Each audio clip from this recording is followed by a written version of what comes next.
c'est pas la science qui dit s'il faut voter à droite ou à gauche. Quand il y a autant de gens qui prennent position pour la droite, c'est de dire on peut être économiste et voter à gauche. Voilà. Avec 1000 milliards de dettes, notamment sous Emmanuel Macron, qui était pourtant le Mozart de la finance. Alors je me dis des fois, heureusement que c'était Mozart. Cette politique, en tout cas, tout le monde est d'accord pour dire qu'elle n'a pas marché. Moi, en plus, je pense qu'à la base, elle ne pouvait pas marcher.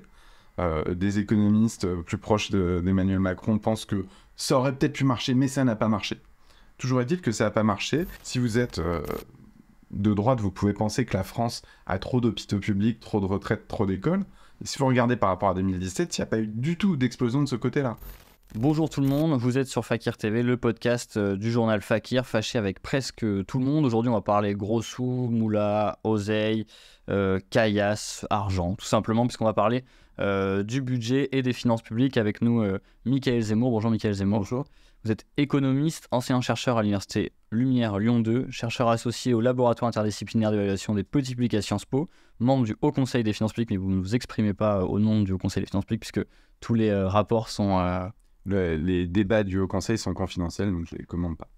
Et vos recherches portent notamment sur l'économie politique de l'État social. On est très heureux de vous recevoir aujourd'hui sur Fakir TV, où vous vous êtes fait connaître notamment durant la réforme des retraites, puisque c'est vous qui avez mis en lumière tout un tas de mensonges du gouvernement, notamment sur les fameux 1200 euros assurés, sur les 1200 euros assurés pour tous les retraités, mais aussi on vous a vu sur la séquence juin-juillet des élections législatives, puisque vous avez apporté votre soutien au programme du Haut Front Populaire, et notamment vous avez conseillé Lucie Castet une fois qu'elle était candidate à la primature à Matignon. Peut-être une première question, est-ce que vous pouvez nous dire comment on décide de devenir économiste et pourquoi Lyon 2 plutôt que la City, Wall Street ou la Défense ou le cabinet de Bruno Le Maire? Il ne me l'a pas proposé. Ah, c'était ça. On décide de faire d'être économiste en faisant plutôt des études de bon élève, classe préparatoire, lettres et sciences sociales. Il y a plusieurs disciplines, sociologie, économie. Et j'aimais bien les statistiques, globalement. J'ai aussi le souvenir de textes de Pierre Bourdieu qui met en avant le pouvoir symbolique des économistes. Et déjà, à cette époque-là, un peu la petite idée de faire de l'économie pour pouvoir la critiquer de l'intérieur. Et puis après ça, pendant la suite de mes études, j'allais pas beaucoup en cours. J'étais syndicaliste étudiant. Je m'occupais des aides sociales pour les étudiants. Et là, j'ai beaucoup mis le nez dans les statistiques de la protection sociale étudiante à l'époque. Et quand j'ai fini un peu mon engagement étudiant à l'UNEF, j'ai poursuivi mes études dans l'économie de la protection sociale. Donc c'est un peu un mélange des deux. Et du coup, vous n'avez pas voulu, après l'UNEF, plutôt comment on décide de faire plutôt de l'économie, de la recherche que de la politique, du syndicalisme? Je pense que l'engagement... on peut faire de la politique un métier, c'est des temps de la vie. Je crois que c'est ce que vous faites en ce moment. Un mandat. Ou un mandat.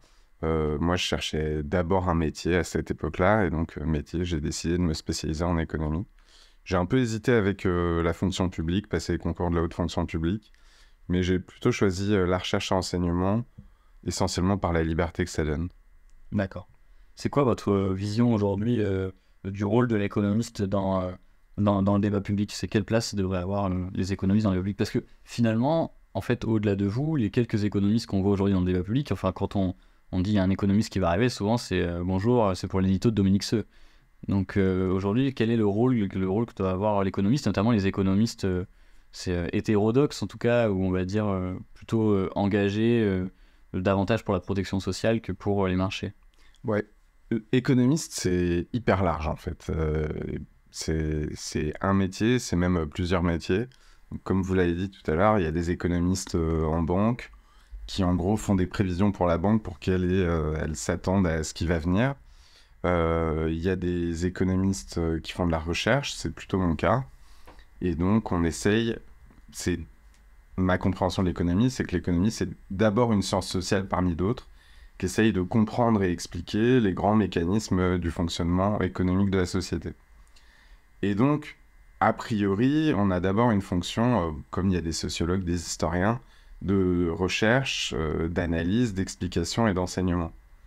Il se trouve que l'économie, c'est une science sociale très particulière, qui a toujours été proche des discussions avec le pouvoir et sur le pouvoir, et que, en plus, elle joue un rôle symbolique important. C'est-à-dire qu'on va rarement avoir une ligne politique qui va vous dire j'ai décidé telle réforme de l'école parce que les sociologues nous ont dit c'est absolument ce qu'il faut faire. Avec l'économie, c'est comme ça en permanence. Le discours sur l'économie, qu'il soit tenu par des économistes ou des non-économistes, par des chercheurs, par des journalistes, il est souvent utilisé pour intimider, comme argument d'autorité. Or, en fait, des économistes qui discutent entre eux, ils savent très bien que, d'abord, ils sont d'accord sur rien, et en plus, que la bonne méthode, c'est de jamais être sûr de ce qu'on dit. Et donc, pour moi qui suis économiste critique, il y a un petit peu une... Dans l'idéal, je pense qu'on devrait discuter du débat public, mais pas prendre position. Vous avez dit, j'ai pris position au moment des élections, un peu convoqué, parce qu'il y avait une menace de l'extrême droite. En même temps, je pense pas que ça soit mon métier. Mon métier, c'est, avec d'autres gens, de donner les éléments de décryptage, d'analyse, et ensuite de dire que le débat politique ait lieu. Est-ce que vous voulez faire travailler jusqu'à 64 ans, mais voilà ce que ça veut dire et voilà les conséquences possibles, ou maintenir la retraite à 62 ans, voire à 60 ans, mais voilà ce que ça coûte. Donc normalement, je me mettrais dans cette posture-là, et je vise à le faire. Des fois, je franchis un peu plus la ligne. Pourquoi ? Parce que je vois bien que, notamment dans le camp de la droite ou des libéraux, beaucoup de collègues utilisent leur position pour finalement faire passer en contrebande leur idéologie. Pas les citer, mais il y a des travaux qui sont très intéressants, mais ça ne me dit pas à la fin s'il faut voter Macron. Et pourtant, il y a des gens qui le font. Et donc, on pourrait dire, c'est pas bien de prendre position comme ça dans le champ politique, vous respectez pas votre position scientifique.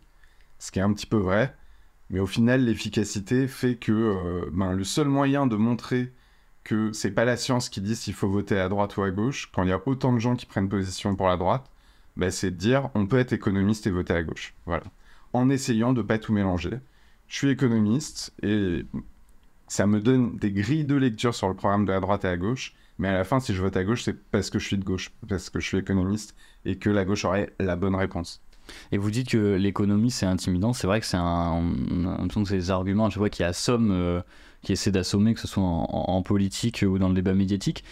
Et vous, du coup, vous êtes jamais intimidé, parce que je me dis qu'aujourd'hui, c'est vrai que quand on regarde, notamment, vous faites beaucoup de débats, y compris dans des médias qu'on pourrait dire plus mainstream, en tout cas quand vous passez sur BFM TV, quand vous êtes face à Emmanuel Le Chypre par exemple, et que vous avez tout un plateau contre vous qui vous donne des théories économiques, vous êtes jamais intimidé, parce que dans des gens toute la journée qui vous disent mais non. Je dirais, il y a deux choses. D'abord, il y a le grand jeu médiatique qui en lui-même est un peu intimidant. Avant de passer dans une émission, ça prend du temps et de la préparation. Après, on sort un peu sonné, on dit « Ah, qu'est-ce que j'ai dit ? Est-ce que j'ai pas dit de bêtises ?» etc. Donc ça, en soi, c'est une technique et il y a un espèce de manège qui en lui-même peut étourdir, ce qui fait que il y a des moments où je réponds beaucoup. En ce moment, je réponds très peu, par exemple, et je réponds pas forcément à tout. J'essaye de choisir le format. Sur le fond de la discussion économique, est-ce que je suis intimidé ? J'essaye de me poser sérieusement les questions et j'essaye, c'est pas toujours facile, de ne parler que de ce sur quoi j'ai pu travailler avec un peu de méthode. Et souvent, dans ces plateaux-là, il y a un côté, j'allais dire café du commerce, c'est pas très respectueux, il y a un côté éditorialiste. Tout le monde a le droit d'avoir un avis sur l'économie, et tout le monde le donne. Et mon rôle, normalement, là-dedans, c'est de recadrer la discussion. Alors, soit de redonner des ordres de grandeur, je sais pas, si quelqu'un raconte n'importe quoi sur la fraude sociale, de redonner les ordres de grandeur. Ou aussi, et si on a vraiment du temps, c'est ce que j'essaye de faire, d'expliciter les conditions de l'arbitrage politique. Vous pouvez pas dire, il y a une nécessité absolue de passer l'âge de la retraite à 64 ans. Il n'y a pas de nécessité absolue en politique et en économie, c'est pareil. Par contre, vous pouvez poser sur la table avec un bon degré de fiabilité. Si on décale l'âge de la retraite de 2 ans, voilà ce qui va se passer. On va faire quelques économies dans le budget public. Il y a des gens qui vont bosser en plus. Il y a des gens qui vont rester sur le carreau plus longtemps. Combien on estime que c'est ? Et donc, quel va être le gain pour certains, la perte pour d'autres, le drame social pour des troisièmes, et donc de le mettre sur la table, et après, effectivement, il y a une controverse politique, et là, c'est plutôt votre rôle. Donc, ça, je suis pas très intimidé de le faire parce que, quand même, souvent sur un plateau, quand j'y vais, je suis la personne qui a le plus réfléchi en amont au sujet dont on va parler. D'accord. Alors justement, on va parler un peu des chiffres, de certaines de chiffres notamment, parce qu'on va parler du budget de l'État. On a passé une séquence budgétaire avec plein d'arguments massus, d'espèces de vérité générale sur mais oui, il faut rembourser le déficit, voire il faut que les Français travaillent plus longtemps, etc. Donc on va y venir. Sur ce budget, on parle d'à peu près 150 milliards de déficit annuel si on est bon, et de 1000 milliards de dettes supplémentaires sous Macron. Moi j'ai une question, parce que c'est vrai qu'on entend ces chiffres depuis longtemps. Moi j'ai un peu moins de 30 ans, et c'est vrai que la dette, le déficit, on entend tout le temps. C'est si grave que ça? Il y a un sujet. Il y a un vrai sujet. Alors c'est vrai que, je sais pas si vous pensez à quelqu'un comme François Bayrou, je pense qu'il a dû faire sa campagne de 2007 sur la dette publique, en sonnant l'alarme comme s'il y avait le feu, et depuis, elle a beaucoup augmenté et ça n'a pas déclenché de problème économique majeur. Alors, il pourra peut-être vous dire qu'il a raison depuis très longtemps, mais je pense qu'il sonnait l'alarme à court terme à l'époque. Dans la situation actuelle, il y a un vrai sujet qui est moins les milliers de milliards de dettes, parce que bon, c'est un sujet qu'il faut regarder, mais c'est surtout, on a un déficit public important, c'est-à-dire un écart entre les dépenses publiques et les recettes. Et surtout, il a donné le sentiment dans les dernières années de ne pas être maîtrisé. Ça pose plusieurs problèmes. Le premier problème, en fait, la question de la dette et du déficit, c'est à qui vous pouvez emprunter, et est-ce que vous pouvez leur emprunter pour pas cher, et est-ce que demain vous pourrez continuer à leur emprunter, et toujours pour pas cher, c'est-à-dire avec des taux d'intérêt bas. Plus vous empruntez, plus ça vous coûte cher, parce que c'est un effet volume, mais l'autre effet qui joue dans l'emprunt, c'est le taux d'intérêt, c'est-à-dire le prix auquel vous empruntez. Et quand, comme la France, vous avez un déficit qui est important, et donc qui dépasse les 5 points de PIB, qui va atteindre 6 points de PIB, et qu'en plus, vous aviez promis qu'il serait aux alentours de 4,5, et qu'en fait il est à 6, ça déclenche pas de panique immédiate, mais la personne ou les personnes à qui vous allez voir emprunter peuvent commencer à vous dire c'est plus cher. Et donc vous avez à la fois de plus en plus à emprunter, c'est de plus en plus cher, et puis en plus il y a un autre mécanisme, c'est que l'emprunt est d'autant plus soutenable que la croissance est supérieure au taux d'intérêt, et en ce moment on a une croissance faible, et des taux d'intérêt qui sont pas très élevés, mais qui remontent un peu. Si les taux d'intérêt remontaient beaucoup, ce qui n'est pas mécanique, mais ce qui peut se produire, avec une croissance faible, ça commence à devenir très coûteux. Et on a en tête, pas forcément des pays qui font faillite, mais des pays comme l'Italie, qui sont depuis des décennies bloqués dans une situation où en permanence leur activité économique est cassée par le fait qu'il faut faire des économies pour fournir, c'est-à-dire pour repayer les créanciers. Du coup, ça veut dire qu'il n'y a pas de plan d'investissement possible. C'est ça, qui sont dans une stagnation longue qui est nourrie par ces problèmes de finances publiques. Donc pour revenir à votre question, c'est pas le problème le plus grave auquel la France est confrontée. Il faut hiérarchiser les enjeux, et on a une crise des services publics importante. On a une question sur quel est l'avenir de l'activité économique. Est-ce qu'on trouve les moyens de faire de la croissance écologiquement soutenable, ou est-ce qu'il faut réorganiser l'économie pour faire la transition écologique avec sans doute moins de croissance? Et puis il y a la question des finances publiques, qui est aussi un enjeu. Et donc il faut prendre tout ça de front, mais clairement la trajectoire récente, c'est intéressant d'ailleurs. Même la gauche ne s'en moque pas. Car, je pense qu'à raison, souvent la gauche dit le déficit, ou a dit par le passé, le déficit c'est pas le problème principal. D'ailleurs, on peut avoir une bonne politique économique qui emprunte pour relancer l'activité ou préparer l'avenir. Là, dans la campagne électorale, le NFP disait pas ça, disait pas on va faire des investissements et des services publics à crédit. La ligne politique était plutôt on va mobiliser des moyens budgétaires pour ne pas creuser le déficit et répondre aux enjeux d'aujourd'hui. Donc voilà un peu la situation telle que je la vois, c'est-à-dire qu'on a un cadre qui est contraint, une situation des finances publiques qui est pas bonne, et on va peut-être y revenir, qui est lié à plein de choses, mais notamment à la politique économique qui a été menée ces dernières années. Alors justement, la question c'est aujourd'hui qui a creusé le trou, parce que le grand débat sur le budget, ça a été faut-il réduire les dépenses ou augmenter les recettes. Mais la question déjà de base, c'est aujourd'hui, il y a un trou qui existe, avec 1000 milliards de dettes notamment sous Emmanuel Macron, qui était pourtant le Mozart de la finance. Alors je me dis des fois, heureusement que c'était Mozart, parce que si ça avait été Larousseau ou quelqu'un d'autre de la finance, ça aurait été quand même une vraie catastrophe, encore pire que ce qu'on a aujourd'hui. Mais qui a creusé ce trou ? Est-ce que c'est les Français qui sont trop gourmands en dépenses, ou est-ce que c'est qu'on n'a pas récupéré l'argent où il pourrait être ? Alors, je vais essayer de distinguer deux choses. D'abord, la politique économique qui a été menée depuis, mettons, 2017. Par rapport à 2017, il y avait une forme de ligne politique. Pour moi, la ligne politique, c'est Bruno Le Maire, hein, la ligne politique économique du macronisme, qui était de dire je veux qu'on dépense moins, je veux diminuer l'État social, les services publics, etc., cure d'austérité, et je veux baisser les impôts pour relancer de l'activité économique. Ce qui s'est passé depuis 2017, c'est que il y a eu la crise du Covid au milieu où il y a eu beaucoup de dépenses, et sans doute à raison pour protéger l'économie.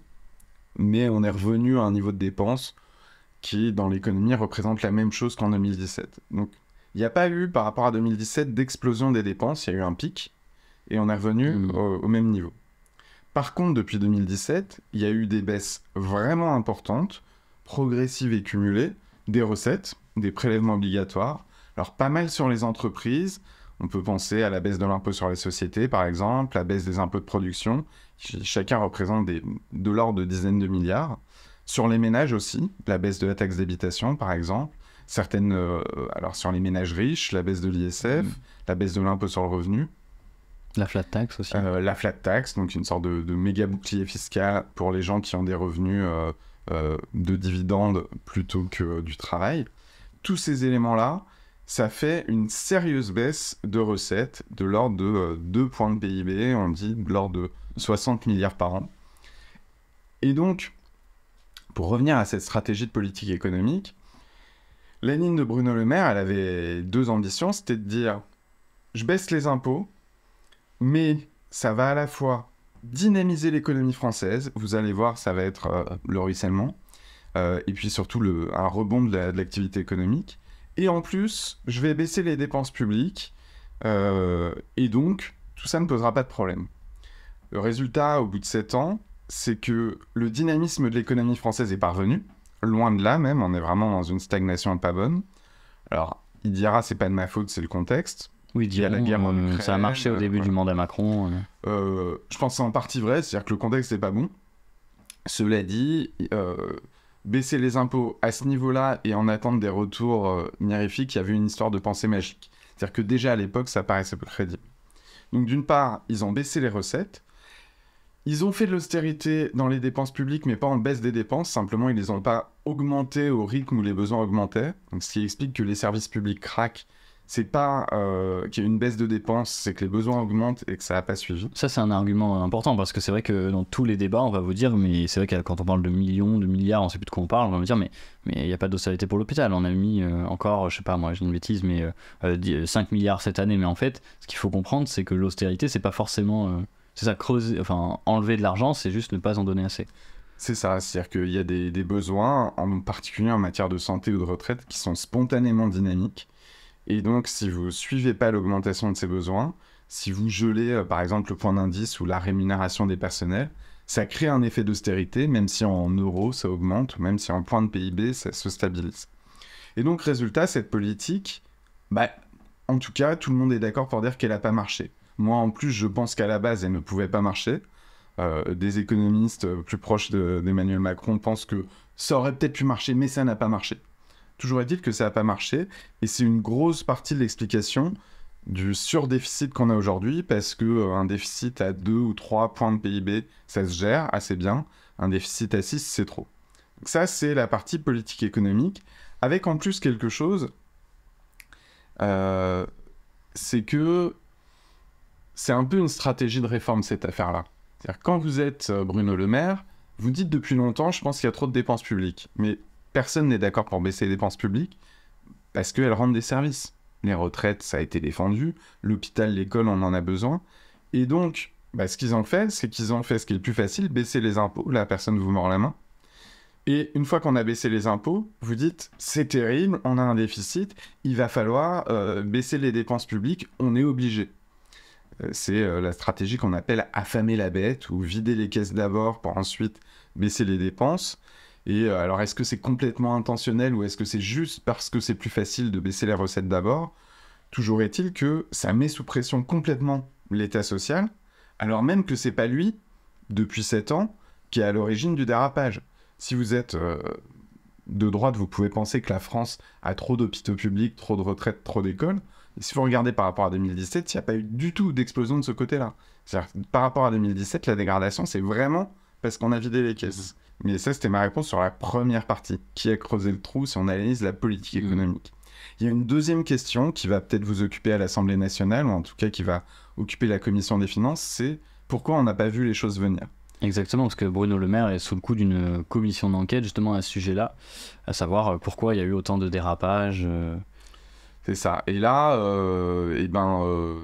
j'ai envie de dire l'enquête est en cours, mais en gros, le budget qui a été voté en 2024, il prévoyait de l'ordre de 4,5 points de déficit public. On va être en 2024 à peu près 6 points. Et il y a plusieurs choses qui se cumulent. Sans doute des erreurs de prévision, sans doute un optimisme trop fort, jusqu'à quel point il était trop fort du gouvernement, sans doute aussi des conséquences des années précédentes qui n'étaient pas bonnes, et puis le fait que quand la conjoncture se ralentit, on voit mieux les conséquences des baisses d'impôts qui ont eu lieu par le passé et qui étaient un peu masquées par un contexte spécifique qui était celui du Covid. Et donc, il faut décomposer tout ça, mais ça pose un vrai problème.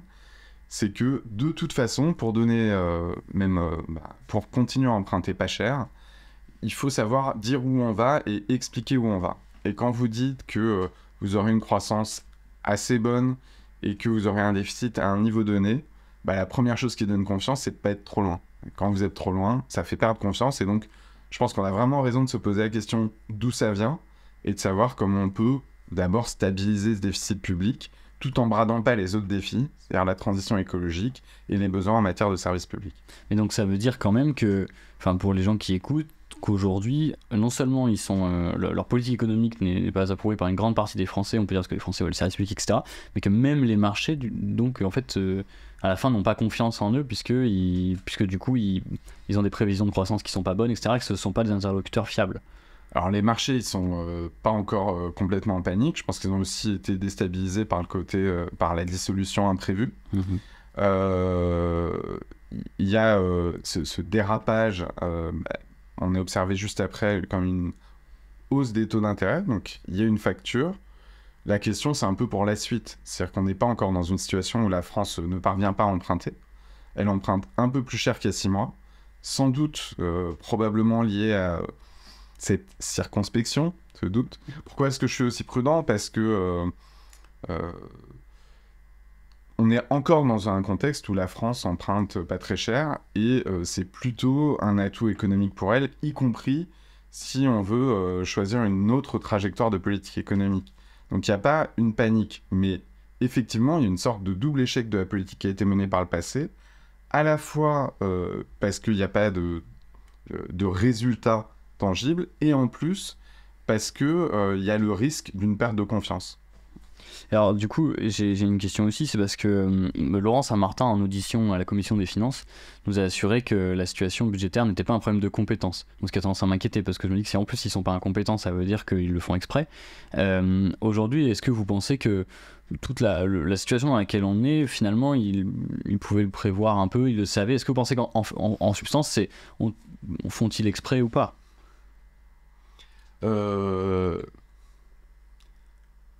Très sincèrement, je pense qu'il y a un peu de tout. Une compétence, on peut sans doute toujours faire mieux. Est-ce que on peut... Quand il dit compétence, encore une fois, il y a deux choses. Il y a la conduite de la politique économique. Vous faites des choix de politique économique, vous en assumez les résultats. Et de ce point de vue-là, il y a des choix très clairs qui ont été faits. Les résultats sont pas là et il devrait y avoir un vrai débat politique là-dessus. On vit quand même une situation politique incroyable où, lors du débat aux législatives, le débat gauche-droite en gros, et extrême droite d'ailleurs, C'était la gauche qui disait il faut redonner les moyens de l'action publique, augmenter les prélèvements obligatoires. Et toute la presse sérieuse disait la faillite, les voilà, les prélèvements obligatoires, vous n'y pensez pas, etc. Résultat, le dérapage de l'économie n'est pas imputable à la gauche. Aujourd'hui, il y a une évidence qu'il faut augmenter les prélèvements obligatoires. Et là, il y a un débat, sinon de compétences, au moins d'orientation économique. On a testé un truc, ça n'a pas marché. Est-ce qu'on continue dans la même direction ou est-ce qu'on fait une réorientation ? Et puis, il y a un deuxième débat. Comment ça se fait que quand on avait dit qu'on était à 4,5, on se retrouve à 6 ?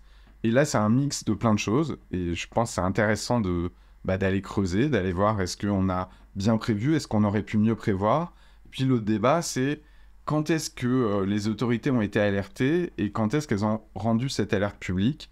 Manifestement, il y a eu un décalage dans le temps, mais ça, il faut continuer avec la commission d'enquête nous le dira. Donc là, on va passer un peu aux argumentaires. Tu te retrouves, tu es en famille avec ton oncle, ton frère, etc., qui te dit mais c'est pas possible, le programme du Nouveau Front Populaire, tu te rends pas compte.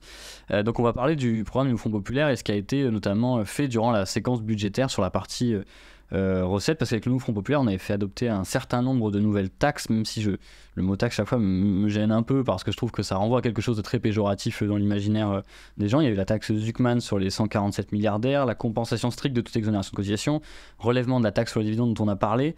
Mais en même temps, on avait, je cite un collègue à l'Assemblée, peut-être on passera l'extrait, qui s'appelle Daniel Labaronne, et qui dit en fait tout ce que vous voulez, c'est la dictature du prolétariat, c'est le retour du collectivisme. Entre la société capitaliste que nous défendons, que je défends, et la société communiste que vous défendez, il y a ces trois étapes. Je vous invite à conclure, cher collègue. Nous les refusons car elles conduisent en définitive à une forme de dictature du prolétariat.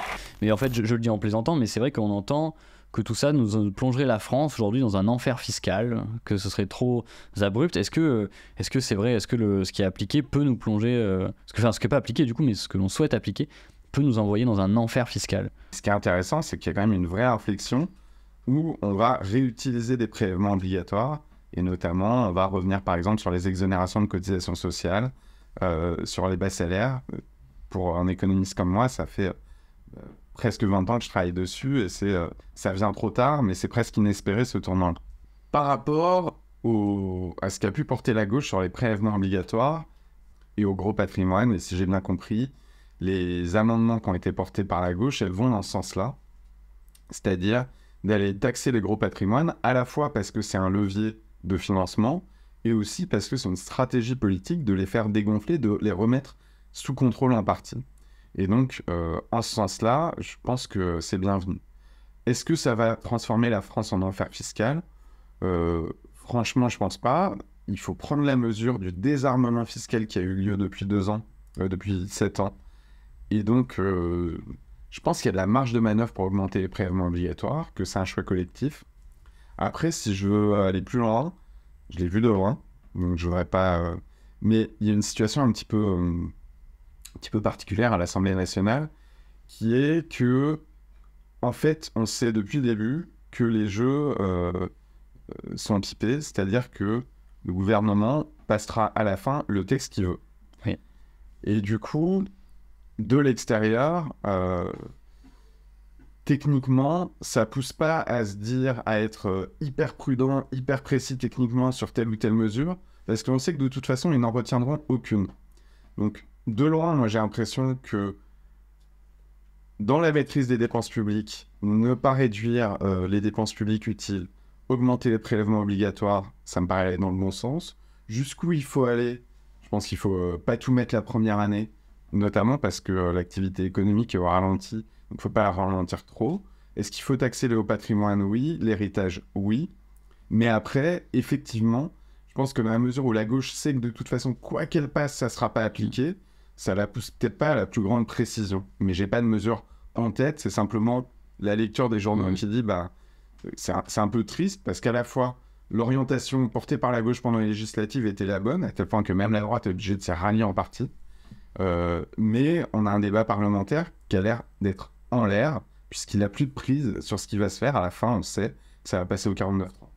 Et si on revient sur le programme du nouveau Front Populaire, quand on est à table et on nous dit La chose étant que si vous faites le programme du NFP, si un jour vous arrivez au pouvoir, on va perdre tous les riches et toutes les entreprises qui de toute façon vont quitter la France, et là on n'aura plus rien, on n'aura plus de riches, plus d'entreprises, on n'aura plus personne pour payer ces impôts-là. Est-ce que ça c'est vrai? On va faire fuir tout le monde?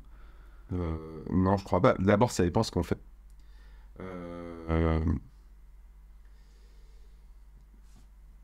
L'argument, c'est de dire, finalement, quand vous augmentez les impôts, vous récupérez pas plus d'argent parce que ça fait fuir votre base fiscale, ça fait fuir vos entreprises, ça fait fuir vos riches.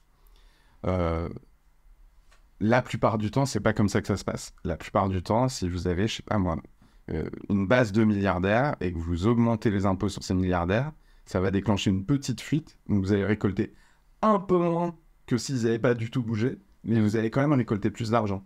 Typiquement, c'est ce qui se passe avec l'impôt sur les sociétés. L'impôt sur les sociétés, il a été baissé par Emmanuel Macron. On n'a pas vu d'afflux d'entreprises en réponse à la baisse de l'impôt sur les sociétés. Si on remonte l'impôt sur les sociétés, il y aura peut-être un peu d'optimisation. On ne récoltera pas tout ce qu'on va récolter, mais on récoltera quand même plus.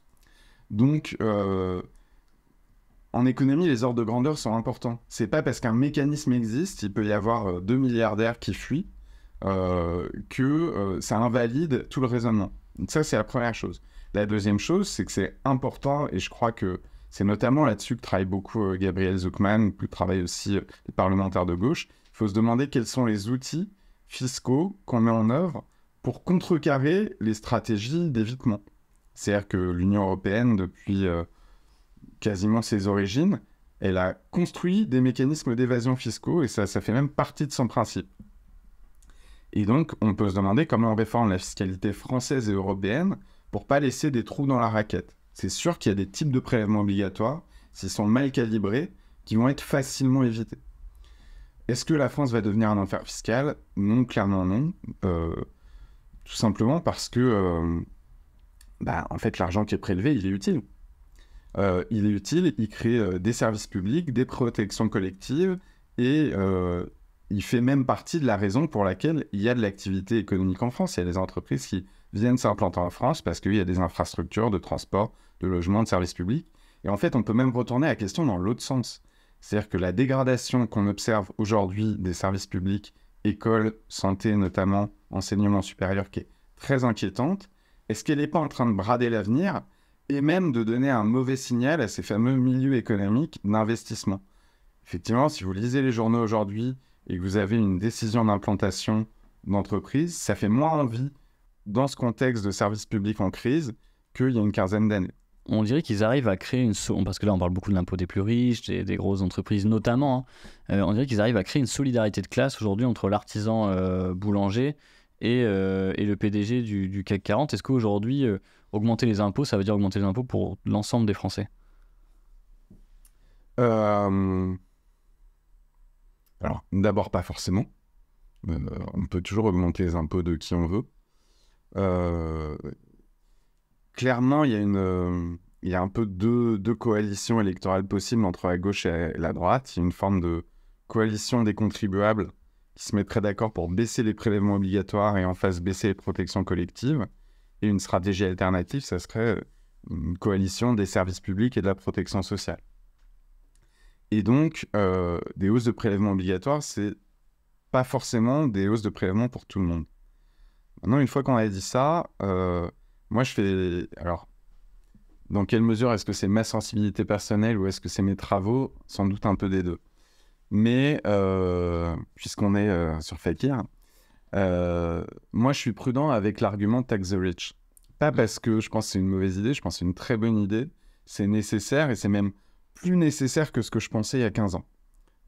Les travaux de plein de gens, Anne-Laure Delade, de Gabriel Zucman, ou des ONG d'ailleurs, montrent que y a plein d'argent planqué à l'étranger par les entreprises de manière légale ou illégale, par des particuliers, qu'il faut récupérer à la fois parce que c'est une source de revenus et aussi pour des raisons démocratiques. C'est-à-dire qu'il faut un contrôle démocratique des revenus et des patrimoines. Donc il faut taxer les riches, et à tel point que c'est une tendance mondiale. Ça se discute à l'OCDE, ça s'est discuté un peu aux États-Unis avant l'élection de Trump, sur laquelle la France n'est pas très en avance. Donc, il faut taxer les riches. Mais je ne pense pas aujourd'hui, dans le capitalisme tel qu'on le connaît, que taxer les riches, ça soit la solution unique. C'est-à-dire que, par exemple, quand je parle de la réforme des retraites, de remettre l'âge de la retraite à 62 ans, je pense que c'est quelque chose qui se finance par des cotisations sociales, des employeurs, des salariés, et qui va être aussi payé par les salariés. Historiquement, les services publics et la protection sociale, ça n'a jamais été payé par les super riches. Ça a toujours été payé par les ménages pour les ménages. Et si on croit, ce qui est plutôt mon cas, dans des services publics ou dans une protection sociale puissante, il faut aussi avoir en tête que si on veut les défendre, ça va être payé par les ménages. Alors, sans doute pas les plus modestes de la manière la plus forte, on peut avoir du dosage, on peut avoir de la progressivité, mais je ne crois pas trop qu'on pourra mettre en œuvre un programme de protection social-démocrate et ça, qui ne s'appuie que sur la taxation des riches. Voilà. Donc, augmenter les impôts sur le patrimoine, augmenter les impôts sur les très grandes entreprises, c'est évidemment pas augmenter les impôts de tout le monde. En même temps, si on veut défendre l'école, l'hôpital, la santé, les retraites, à mon avis, pas tout de suite, mais à moyen terme, à long terme, il faut aussi que les classes moyennes et les classes supérieures elles s'attendent à avoir une modération ou alors une moindre progression de leur pouvoir d'achat pour la consommation privée, de loisirs, etc. Et ça peut passer par des prélèvements obligatoires. On va nous dire, mais aujourd'hui, le problème en France, c'est que le travail ne paye pas, on est trop taxé. Et c'est vrai qu'il y a un sujet qui, des fois, fait sens, qui est aujourd'hui le capital, qui est moins taxé que le travail. J'ai entendu chez Click à ce sujet-là, aujourd'hui, comment ça se fait, comment ça fonctionne. Ça veut dire qu'aujourd'hui, les gens qui vendent leur force de travail vont avoir plus de taxes que s'ils faisaient de l'argent avec de l'argent. Oui, c'est le système... Alors, c'est ce qu'on appelle le système de taxation duale. En gros, l'impôt sur le revenu, il a un barème progressif qui peut monter jusqu'à 45%. Mais ce barème progressif, il s'applique pour les revenus du travail. Pour les revenus du capital, il y a ce qu'on appelle la flat tax. Et en gros, qui dit tout compris, prélèvements sociaux plus impôt sur le revenu, le tout fait que 30%. Avec un argument, c'est que les revenus des entreprises ont déjà payé en partie l'impôt sur les sociétés avant. Mais toujours est-il qu'il y a une forme de protection de vos revenus. Si vous avez deux types de revenus, des très hauts revenus du travail et des très hauts revenus du capital sous forme de dividendes, vos revenus du capital vont être moins taxés. Et donc ça, c'est possible de revenir dessus, notamment sous le mandat de François Hollande, c'était un petit peu moins le cas. Et donc ça fait partie des choses, des leviers, des marges de manœuvre sur lesquelles on peut intervenir. Je pense qu'il y a encore plus de marge de manœuvre sur la taxation du patrimoine, qui est à la fois très concentré, c'est-à-dire que tout le monde n'a pas du patrimoine, mais ceux qui en ont beaucoup, et qui est très peu taxé, à la fois au fil du temps et au moment de la transmission de l'héritage. Et le patrimoine qui peut être aussi financier. Le patrimoine, c'est plusieurs choses. C'est le patrimoine liquide, donc compte en banque. Ça, les riches n'en ont pas beaucoup. Le patrimoine immobilier et le patrimoine financier. Alors, ça peut être posséder une entreprise, patrimoine professionnel, ou un portefeuille d'actions. Et les revenus de ce patrimoine-là, effectivement, donc les dividendes issus d'actions sont moins taxés que les revenus du travail. Et on rappelle qu'entre 2017 et 2024, le patrimoine des 500 fortunes, donc les plus riches, qui est un classement de challenge qui existe tous les ans, a doublé puisqu'ils sont passés de 500 milliards à 1000 milliards d'euros et ils pèsent presque la moitié aujourd'hui du PIB, enfin l'équivalent en tout cas de la moitié du PIB français. Ouais, alors justement là-dessus, souvent on nous dit oui, mais vous pouvez pas le taxer parce que c'est pas vraiment de l'argent, c'est pas de l'argent liquide, c'est la valeur totale de leur action. Et ce qui est en partie vrai, c'est la valeur des actions. Mais d'abord, est-ce que c'est une très bonne idée de laisser à ce point-là des patrimoines s'accumuler? Parce que même si c'est de la valeur des actions, ça donne un pouvoir économique important, trop important. On peut penser, je sais pas moi, à Musk par exemple. Donc ça peut valoir le coup aussi de dégonfler en partie ce patrimoine. Et puis, malgré tout, ces entreprises qui ont des actions très importantes, elles ont des liquidités qu'elles peuvent utiliser pour payer d'autres choses. Et donc, on peut très bien taxer un patrimoine en action pour récupérer des liquidités derrière. J'ai une question sur l'économie et la politique. Aux amphis de la France Insoumise, vous disiez ne pas croire que l'arrivée au pouvoir du NFP déclencherait une levée de bouclier de la part des marchés parce qu'on avait un programme lisible est cohérent. C'est vrai que moi, on a souvent entendu l'inverse, avec si la gauche arrive au pouvoir, ça va forcément amener une levée de bouclier. Est-ce qu'en disant ça, est-ce qu'on nie pas parce que vous niez pas un peu le côté politique de l'économie, ou est-ce que c'est que les capitalistes finalement sont des gentils capables d'écouter calmement? Il faut remettre les choses en perspective. Et ce qui est rigolo, c'est que la gauche n'est pas arrivée au pouvoir et on a eu une réaction des marchés financiers parce qu'on a un déficit public qui était plus important que prévu et ça n'a pas plu beaucoup aux investisseurs et donc on a eu une réaction des marchés financiers. Pas une réaction énorme, mais une réaction quand même. Et dans la campagne des législatives et par la suite, le discours des milieux économiques de la presse, c'était « au secours, la gauche, les voilà ». Si jamais ils arrivent au pouvoir, ça sera la panique, ça va nuire à l'économie. On a même un économiste éminent qui expliquait que c'était plus dangereux le programme de la gauche que le programme du Rassemblement national. Alors pourquoi est-ce que je disais que ça déclenchait pas forcément une réaction? Bon, d'abord, ça dépend de ce que fait la gauche quand elle arrive au pouvoir. Il y a différentes lectures. Il peut y avoir une vision maximaliste. La première version du programme du NFP, c'était 150 milliards de prélèvements et des niveaux très importants dès la première année. Moi, je pense, pour des raisons y compris techniques et de progression, je suis toujours un peu gradualiste, et donc je pense qu'on ne peut pas tout faire d'un coup. Et donc, soit il y avait une version très très maximaliste de la mise en œuvre du programme du NFP, soit il y avait une version, et les amendements à l'Assemblée nationale vont plutôt dans ce sens-là en ce moment, un peu plus gradualiste. Je ne sais pas jusqu'à combien montaient les prélèvements obligatoires, mais peut-être 50 milliards. Donc... C'est à peu près ça, ouais.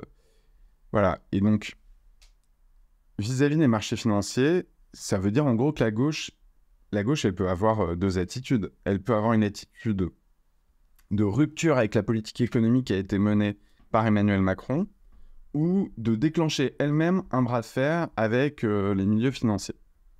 Ma lecture, c'est qu'avec un programme de 50 milliards de prélèvements obligatoires, un programme de relance et de dépenses publiques, il est possible de dessiner un schéma de trajectoire économique, de finances publiques, etc., et d'expliquer ce qu'on fait.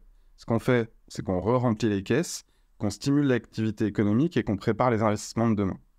Donc, certains pourront être déçus parce que ce n'est pas une sortie du cadre capitaliste. Et ce n'est même pas une rupture complète avec le néolibéralisme. C'est une rupture partielle avec le néolibéralisme, en sens où on fait une réinflexion. Et donc, ce n'est pas forcément compatible avec tous les traités, ou c'est peut-être des éléments négociables, mais en tout cas, c'est lisible. Et pour les marchés financiers, on l'a vu, avoir quelque chose de lisible et de compréhensible économiquement, ce n'est pas forcément le pire.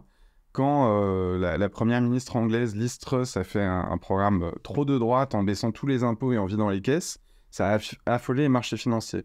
À l'inverse, un programme relativement volontariste mais keynésien, ça peut être compréhensible. L'avantage de la stratégie de la gauche, même dans un cadre européen, c'est d'avoir quelque chose de compréhensible à raconter.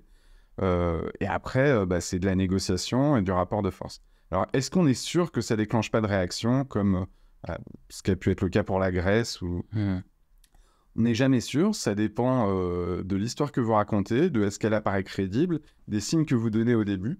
Et donc, il y a un bras de fer, un rapport de force, et puis il y a aussi un choix politique. Est-ce qu'on déclenche l'épreuve de force, ou est-ce qu'on essaye de convaincre, y compris avec le poids de la France, parce que mettre la France en difficulté économiquement, c'est pas forcément un choix pour les Européens. Voilà. Donc c'est le débat depuis très longtemps qu'on a sur l'Union européenne. Dans le contexte économique dans lequel on est, je pense qu'essayer de convaincre qu'il faut une stratégie de relance économique européenne, y compris dans un contexte où l'Allemagne est ralentie,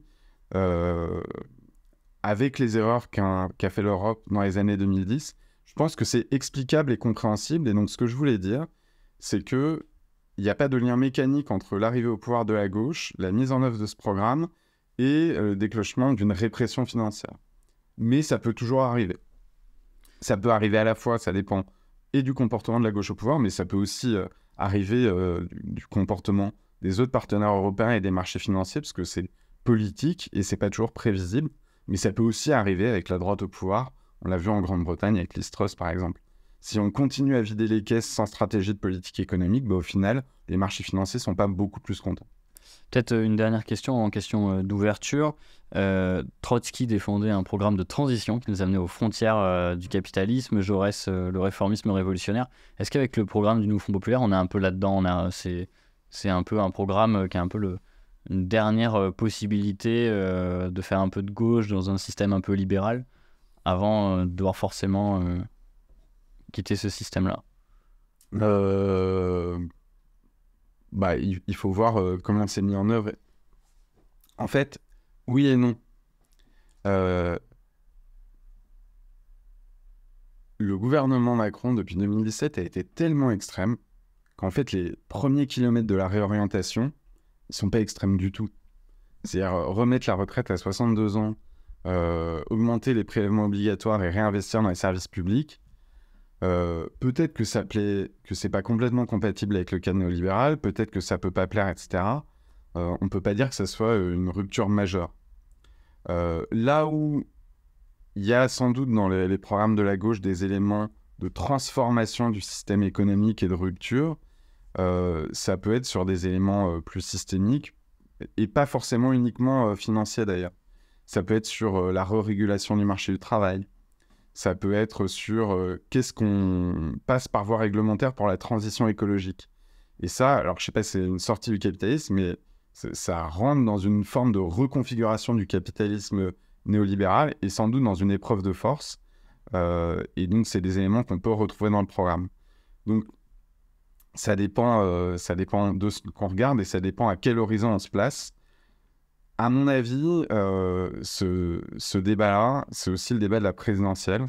C'est-à-dire que le programme du NFP, c'est un programme configuré pour 2 ans. Et en 2 ans, vous reprenez les manettes, vous pouvez réorienter, mais c'est pas forcément dans les 2 premières années que vous reconfigurez les choses. Et par ailleurs, se pose toujours la question du contexte international. Par exemple, si on engage la France dans une transition très importante, il faut aussi que ça soit au diapason de l'Europe. Mais une grosse question qui se pose, c'est que si les États-Unis s'engagent dans un capitalisme soit vert, soit très polluant, comment est-ce qu'on combine les deux ? Merci beaucoup. Un point, est-ce que c'est là des gens qui... On va passer après une séance de tac au tac avec des petites questions-réponses. Mais là, dernière question, là, les gens qui ont écouté le podcast, qu'est-ce que vous leur conseillez de faire à la sortie ? D'aller prendre un café. Sauf s'il est trop tard. Après 16h ou 17h, normalement, il faut plus trop. Non, je sais pas. On est dans une période, quand même, politiquement, je sais pas vous êtes député, mais on est tous un peu sonnés. À la fois de la séquence politique qu'on a vécue en France, de la séquence politique qui s'est déclenchée à l'étranger.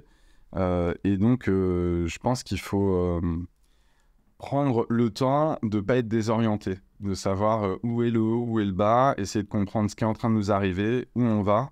En tout cas, alors, je n'ai pas de conseils à donner aux gens. Moi, c'est un petit peu ce que j'essaye de faire, c'est-à-dire d'essayer de replacer sur une carte les coordonnées. Alors, c'est vrai en économie. C'est vrai aussi politiquement, il y a des choses qui apparaissaient complètement inacceptables il y a encore 5 ans ou 10 ans, par exemple concernant le racisme et la xénophobie qu'on entend tous les jours dans les médias dominants aujourd'hui ou au gouvernement. Et je pense qu'il faut prendre le temps de redire ce qui est normal et ce qui ne l'est pas. Merci beaucoup Michaël Zemmour. On va passer à une petite séquence tac au tac avec des questions-réponses. Donc l'idée c'est de répondre très, très rapidement à ces questions-là. Déjà plutôt... Café ou croissant pour attaquer un rapport de la Cour des comptes ? Café. Si l'économie française était un film, ce serait quoi comme film ? Si l'économie française était un film, je ne sais pas. On avait quelques propositions, Titanic, Inception ou Retour vers le futur. Retour vers le futur, il y a quand même une forte pensée des années 80 dans plein de choses qui nous sont proposées. La dette, on la paye ou on la paye pas ?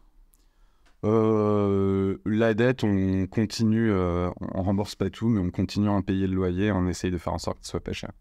Si vous pouviez inviter un économiste à dîner, ce serait plutôt Marx, Keynes ou Smith ? Je pense que ça doit être marrant avec Marx pour parler d'économie, mais pas que. Vous êtes plutôt planification écologique ou décroissance heureuse ? je me pose des questions, mais planification écologique, ça me paraît intéressant. Mais ça veut pas dire que ça ira avec beaucoup de croissance. Étudier à Lyon, c'est mieux sur les quais ou à Bron? Le cadre est clairement agréable et accessible sur les quais, mais je connais pas le campus de Bron. Je vais vous demander de compléter cette phrase. Franchement, les fonctionnaires... Franchement, les fonctionnaires, on leur fait quand même payer cher la facture et les conditions de travail de politique économique dont ils sont pas responsables. Votre débat économique préféré pour pimenter les repas de famille? La réforme des retraites. Vous êtes plutôt un compte commun avec Bruno Le Maire ou un cache-cache fiscal avec Jérôme Cahuzac? Ouais, Bruno Le Maire, je suis fan, c'est une source inépuisable de réflexion. Enfin, avoir un compte commun quand même, c'est pour les prévisions de... C'est un sacré danger. Le RN, c'est des libéraux ou des protectionnistes? C'est des libéraux. Et enfin, si vous deviez convaincre quelqu'un de libéral, d'ultra-libéral, de lire un seul livre pour changer d'avis, ce serait lequel? Fakir? Non, sans doute le triomphe de l'injustice de Gabriel Zucman et Emmanuel XVI, que j'ai trouvé vraiment pas mal. Très bien, merci beaucoup Michaël Zemmour, merci pour cet entretien, merci de nous avoir accordé ce temps-là qui je pense va apporter à beaucoup sur le point de vue économique, pour comprendre un peu mieux l'économie qui nous entoure. Merci à toutes celles et ceux qui nous auront écoutés. Pensez à vous abonner à la chaîne Fakir sur la peu importe la plateforme sur laquelle vous écoutez ce podcast, soit sur Deezer, Spotify, YouTube, etc. Mais n'hésitez pas aussi à vous abonner au journal Fakir. On se retrouve très vite pour un nouveau podcast. Et puis à nouveau, merci Michaël Zemmour pour cet entretien. Merci beaucoup.